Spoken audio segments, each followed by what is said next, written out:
Lewapda resmi taýdan tasdiklanmadyk COVID-19 näsaglarynyň sany 13 adamy ýetdi. Aşgabatda karantin güýçlenýär. Lewapda COVID-19 barlyklary oňy netije görkezýän resmi taýdan tasdiklanmadyk näsaglaryň sany öňküsinden köpelýär. Karantin çäreleri giňeldilýär. Aşgabatda koronavirus aladalary güýçlenýär. Käbir ýokary hujaýlaryna studentler we mugallimler karantin alınýar. Türkmenistanyň Saglyk goraýyş we Derman Senagaty Ministrliginiň döwlet arastaçylyk we kesellerin ýaýramagyna garşy görüşmek gullugynyň Lewap welaýaty boýunça bölümindäki bir çeşmämiz 22-nji iýuny gizlinlik şertini beren maglumatyny COVID-19 barlyklary oňy netije görkezen adamlaryň sanynyň 13 adama ýetenligini habar berdi. Bu sanlar resmi taýdan tasdiklanmadyk sanlardyr. Türkmen häkimetleri koronavirusy inkar edýär. Ýurdun Saglyk Ministrliginiň maglumatlaryna görä häzirki wagtda Aşgabatda döwlet arastaçylyk we kesellerin ýaýramagyna garşy görüşmek gullugynyň jemgyýetçilik saglygy we iýmit merkezinde we ähli welaýatlarda koronavirus anyklamak boýunça barlyklary geçirilýär. Barlyk netijeleri 4-6 sagatyň dowamyna taýýar bolýar. Ýöne ministrligiň web saýtyny şu wagtda çenli ýurt boýunça geçirilen COVID-19 testleriniň anyk sany barada maglumat berilmeýär. Duşenbe günü Lewapdaky habarçymyz Türkmenabadyň ýokunç keselleri hastahanasyna bir laborantyň COVID-19 barlygynyň oňy netije görkezenligini, munyň ýa-da onuň ýaşaýan obasynyň keselleriň ýaýramagyna garşy görüş gullugynyň işgärleri tarapyndan dezinfeksiýa edilenligini habar berdi. Azatlyk radiosy howpsuzlyk ýagdaýlary sebäpli koronavirusly näsagyň adyny we ýaşaýan ýerini mälim etmekden saklanýar. Şeýlede habarçymyz Lewap welaýatynyň Gazojok şäherine 1993-nji ýylda doglan bir gyz bilen onuň 1961-nji ýylda doglan kakasyna bu ýokunjyň anyklanyny, olaryň hem ýaşaýan ýerleriniň saglyk işgärleri tarapyndan dolu dezinfeksiýa edilenligini, munyň bilen baglykda karantin maksady bilen Gazojok Türkmenabad aralygyna ulug gatnawynyň togtadylanyny habar berdi. Paýtagat Aşgabatda da keseliň ýaýramagynyň öňüni almak boýunça çäreler dowam edýär. Käbir ýokary hujaýlaryna karantin çäreleri güýçlenýär.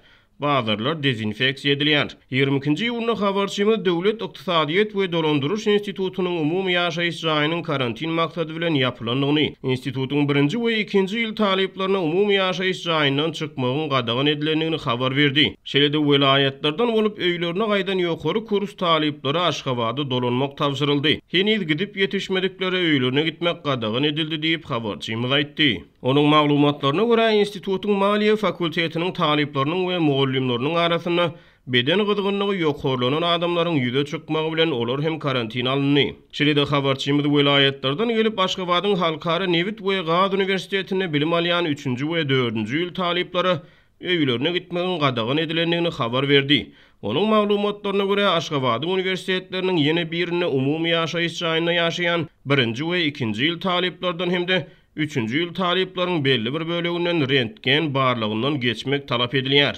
Aşgabatlyk habarçymyz ýyl içinde Demirýol hastahanasy diýilip bilinýän keselhananyň hem karantin alnandygyny duşenbe günü habar berdi. Türkmenistanyň hökümeti soňky wagtlarda koronavirus kesel anyklanan näsaglar babatyna habarlary tasdik ýa-da inkar etmeýär. Bu aralykda Türkmenistanyň prezidenti Gurbanuly Berdimuhammedow 19-njy ýylyny Russiýanyň prezidenti Vladimir Putin bilen telefon arkaly geçiren söhbetdeşligini ýeňiş günü münasibetde 24-nji ýylyny Moskwada geçiriljek bayramçylyk tabaralarına özüniň gatnaşyp bilmejekdigini mälim etdi. Resmi medeniýet munyň sebäbini prezidentiň 63 ýaşynyň peýgamber ýaşynyň dolmagy, bu senäniň milli däpleri görä köpçülik bilen bellenilýänligi, ýöne daşary ýurtlardan sapardan gelen her bir adamyň koronavirus ýokunjy sebäpli 2 hepde karantin ýagdaýyna bolmalydygy bilen düşündirdi.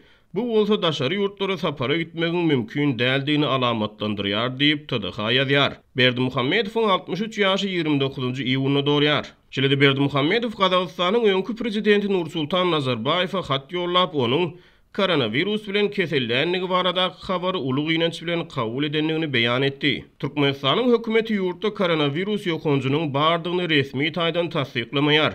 21-nji ýylyna başanyň Aşgabatdaky ilçihanasy başanyň döwlet departamentiniň dünýädäki Amerikan merkezlerine we burçlaryna barýan adamlaryň saglygyny we howpsuzlygyny goramak boýunça görýän çäreleriniň çägini Aşgabatdaky Amerikan merkeziniň hemde Mary Türkmenabad we Daşawy şäherlerindäki Amerikan burçlarynyň inniki bildirişeçenni ýapylýanyny habar berdi. Bütün Dünýä Saglyk Guramasynyň Ýewropa Sewiti boýunça müdiriýetiniň hünärmenleriniň COVID-19 bilen baglylykda iýuluň başyna Türkmenistana sapar etmegine garaşlýar.